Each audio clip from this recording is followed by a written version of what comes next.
Everyone has a story. They just don't always have a place to share it.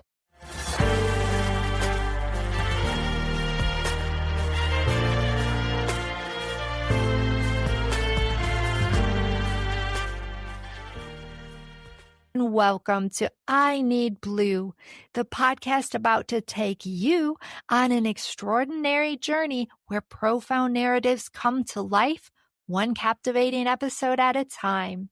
I'm your host, Jennifer Lee, and I founded this podcast because I know there is healing in sharing.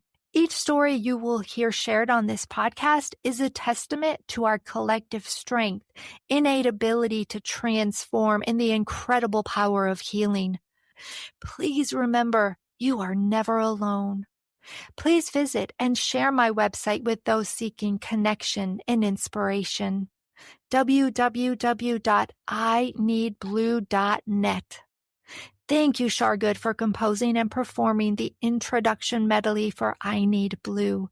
You can find information about Shar on her website, www.shargood.com. Before starting today's episode, I must provide a trigger warning. I Need Blue features graphic themes, including but not limited to violence, abuse, and murder, and may not be suitable for all listeners. Please take care of yourself and don't hesitate to ask for help if you need it. Now let's get started with today's story. Imagine in just 2 days, your body swells to the size of someone 9 months pregnant. Then you receive the devastating news. You're diagnosed with a rare form of cancer that shows no markers. To make it worse, it's stage 4, already spread to multiple areas. What would you do? Today, I'm honored to share the powerful story of my friend Trish, who lived through this nightmare. Trish faced this terrifying diagnosis with incredible strength. She underwent multiple surgeries, explored alternative medicines, leaned into her family and incredible support of her community. But through it all, she experienced something life-changing, an unexpected spiritual awakening. She's here, eager to share her story and the lessons she learned with all of us. Trish, thank you for being my guest today, and welcome to the I Need Blue podcast. Thank you so much for having me. I'm so excited to share my story. Absolutely. And I am so happy that we were connected through a mutual friend, and your smile and your energy, it just sparkles. And I love that. Oh, thank you. That is so beautiful. I'm so thankful for you. As soon as we met, I knew we had to be friends.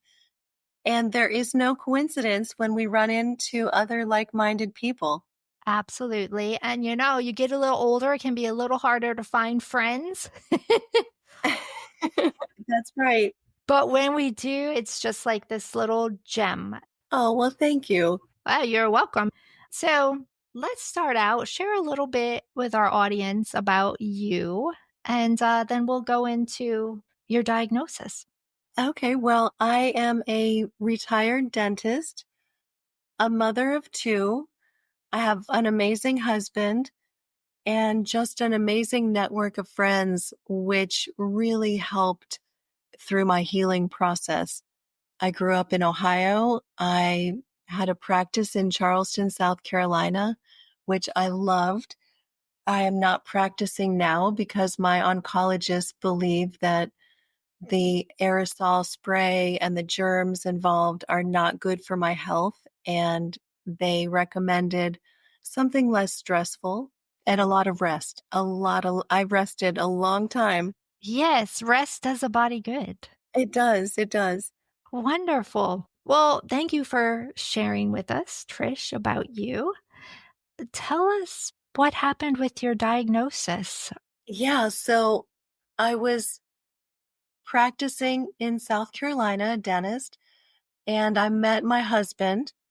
He's a chiropractor. He was taking a break from chiropractic and went to law school at the Charleston School of Law. Some friends introduced us, and the rest is history.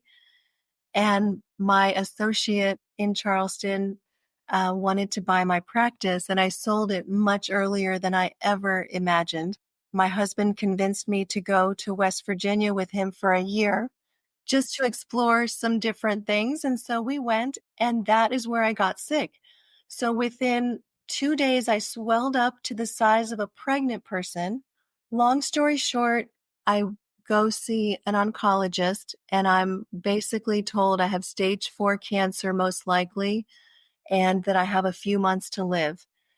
And I met my surgeon was absolutely amazing. She saved my life.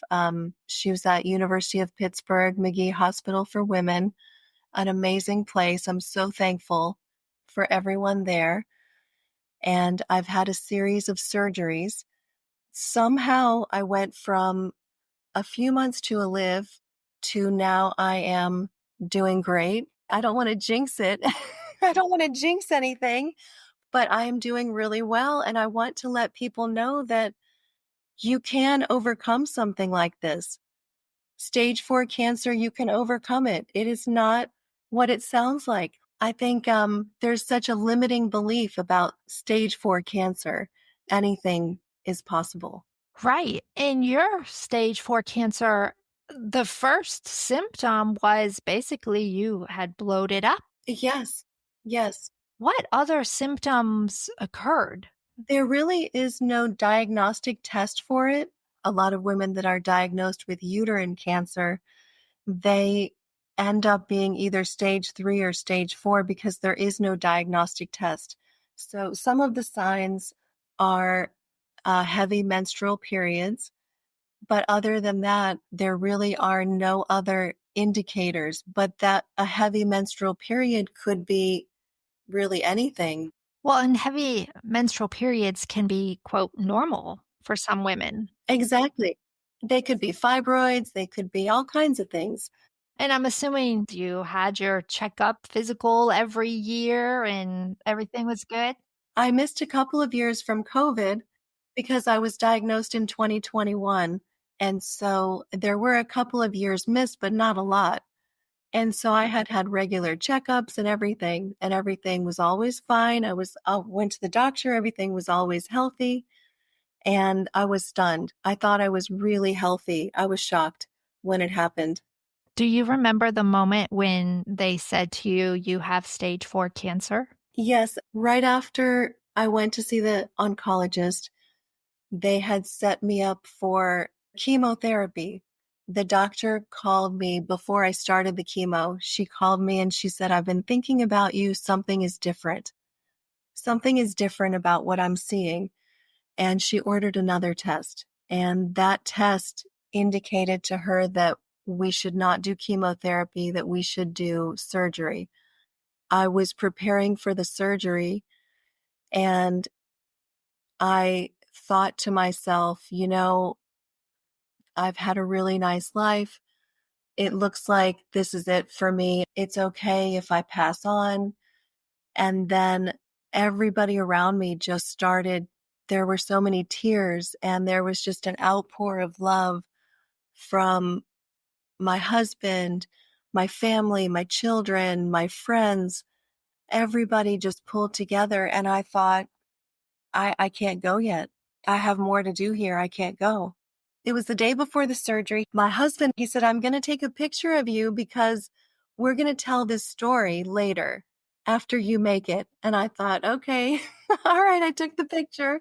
Then I had the surgery the next day and it was rough. It was a really rough surgery. I woke up with an ostomy. An ostomy is where they have to reroute your digestion because the cancer had spread to my intestines. And so at the time, they thought that I would die within a few months.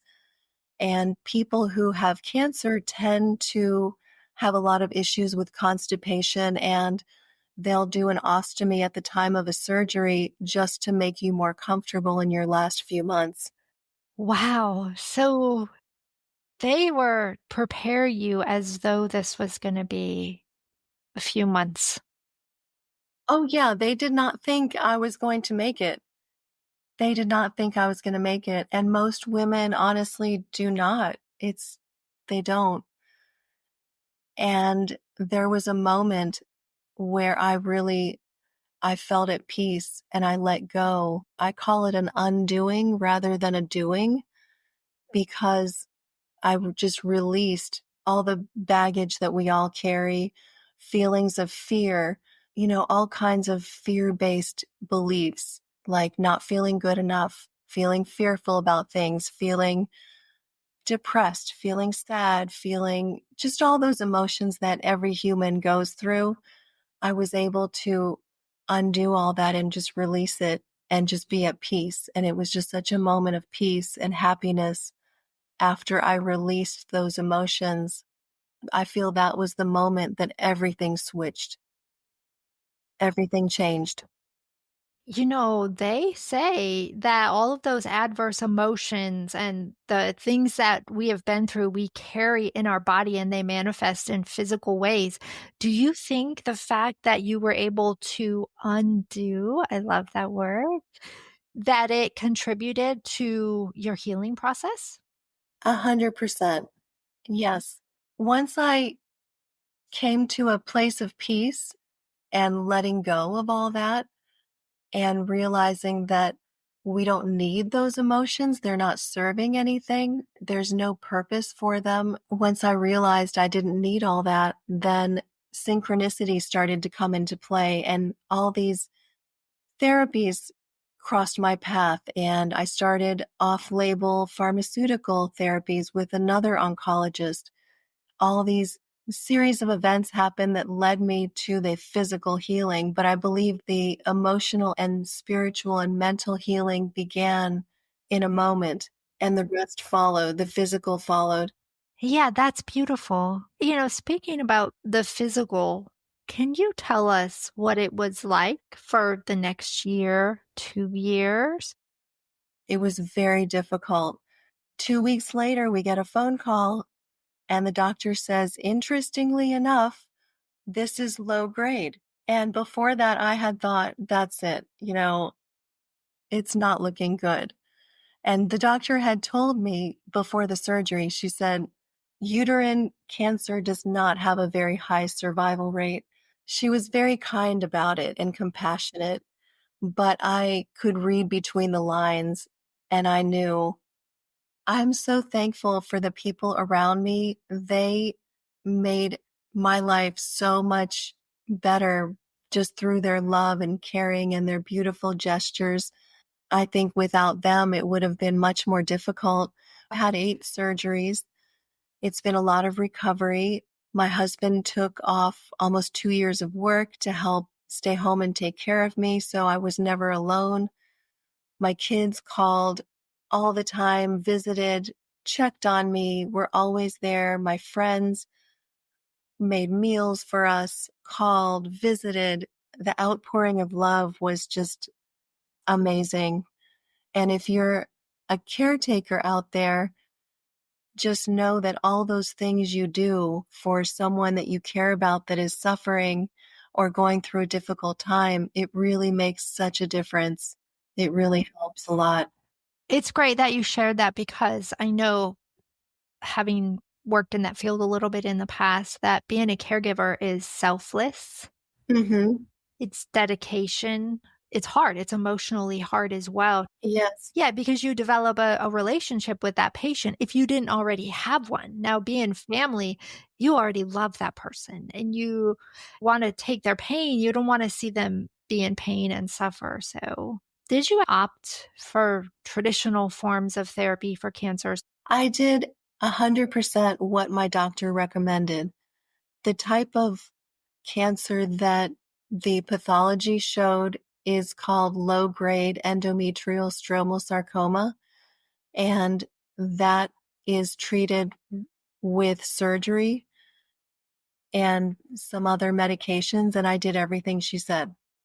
I followed everything. I did the medical treatment as well as alternative, so I did both. I started reading and researching, and What came across my path is some, they call them off-label prescription protocols, prescription medications that are intended for something other than what you're using it for. So the medications I'm taking are not FDA approved for cancer necessarily, but there are lots of studies that show how effective they are. And the oncologist that I work with, he's getting 2 times the survival rate of cancer patients, and it has helped so much. That's great. Again, being connected divinely Yes. to where we are supposed to be. Um, Earlier you said you had to get a lot of rest. How long did the rest period last? Well, I remember after the first big surgery, I was in bed, I want to say 5, 6 months. I mean, I remember probably 4 or 5 months after the surgery, I was able to do a load of laundry and I was excited. I really could not do much.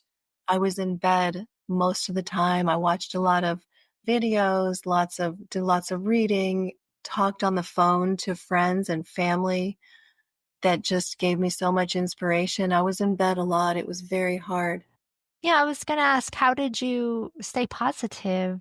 I've always been a really positive person and I felt such a sense of peace.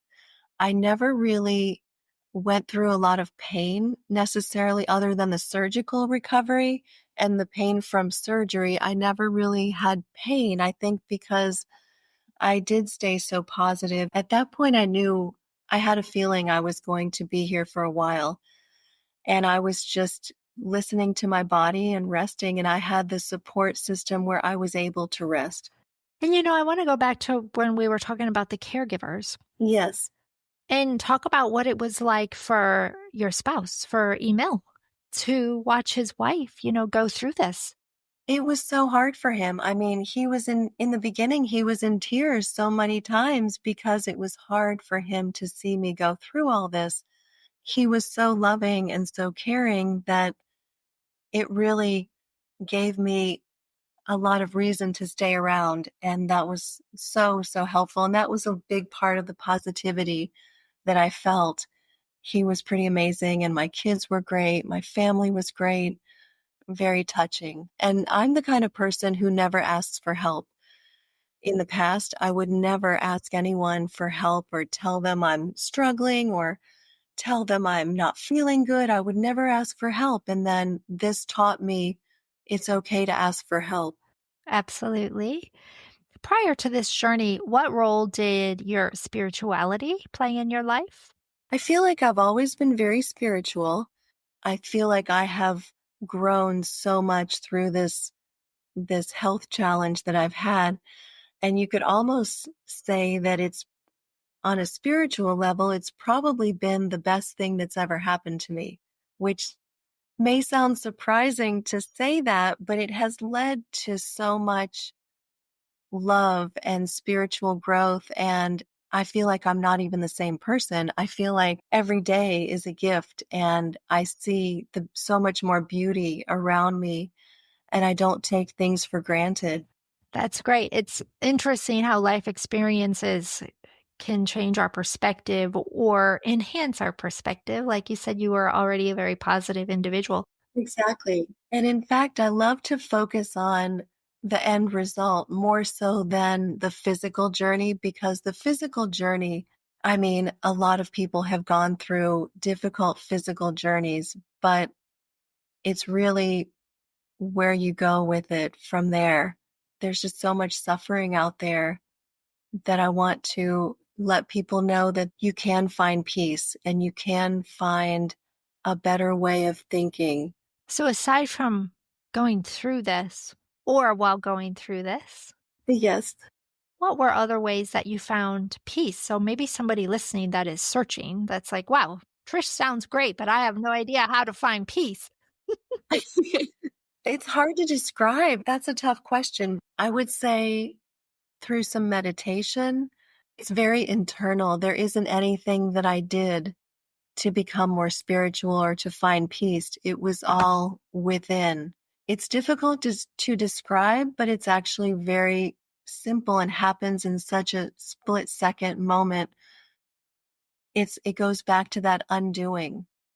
There's no other way that I can describe it. It's a moment of undoing, and once you let go and undo, then everything falls into place. Question. Life throws curveballs.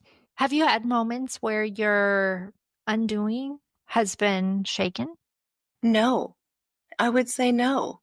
I would say what this health crisis has taught me is that everything is okay.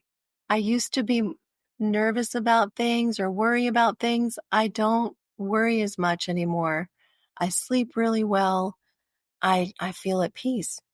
Well, that is inspiring and hopeful Thank you. because I have to work at this. I wish I could describe it better. I wish I had a formula to describe it a little bit clearer, but it's an undoing. It happens so quickly. It's not going out and doing a specific thing. It's letting go of beliefs that don't serve you anymore. The feeling of peace. I think it is something that many people strive for. I wish I could feel peace, 24/7. Well, I can't say that I feel it 24/7. I mean, there are moments where I have a moment too. And what I do for that is I take a walk outside. I lay down and close my eyes and just focus on my breathing, walk on the beach. So many ways to relax your mind. Nature. I hear nature a lot. Nature is the best. Yeah, absolutely. I like to journal and I like to take naps. I need to be better about journaling. I need to be better about meditation, but meditation is like, oh my gosh, I have to sit down for a half hour or whatever it is. Where journaling, I can just sit and it just comes and I can write for 5 minutes or 20 minutes or whatever I want. Well, with meditation, you don't have to lay down. You could sit somewhere and just think positive thoughts to yourself. You can do that a couple times an hour just for a second. Meditation comes in so many different forms. Sometimes I make things probably harder than they have to be. Yeah, we all do that. We all do that. Absolutely. So, well, let me ask you this. Are you in quote remission or? They haven't actually called it that. They just say that I'm doing well. Okay. Maybe because they can't explain it, but I'll take it. Doing well, I'll take it. Absolutely. We don't have to put a Yes. label on it, right? Right, right. Doing well. I love it. So, how long have you been doing well? I would say 9 months to a year now, I would say. Wow. So, how has life changed? Other than your attitude is great, your spiritual side of things is great. What else have you noticed that has changed?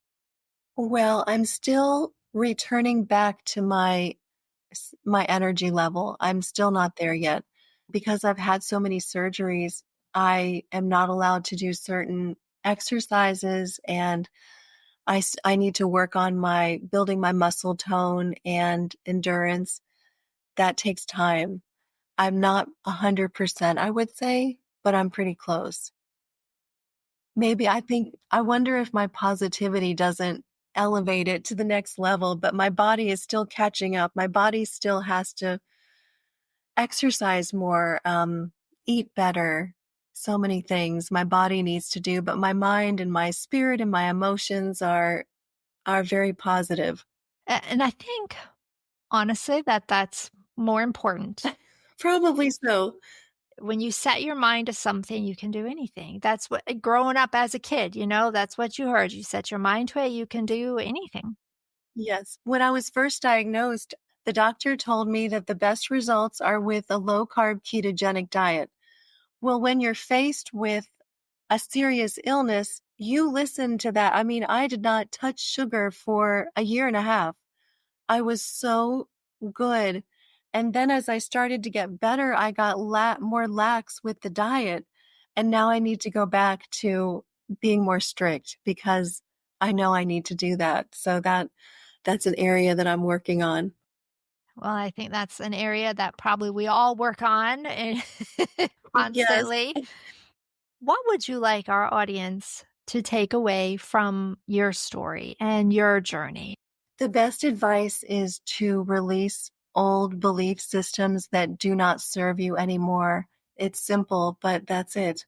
That's powerful. And it's something that a lot of us don't have self awareness about. I think because we've just lived with those beliefs for so long that we don't believe that there's actually an alternative or a different belief. Exactly.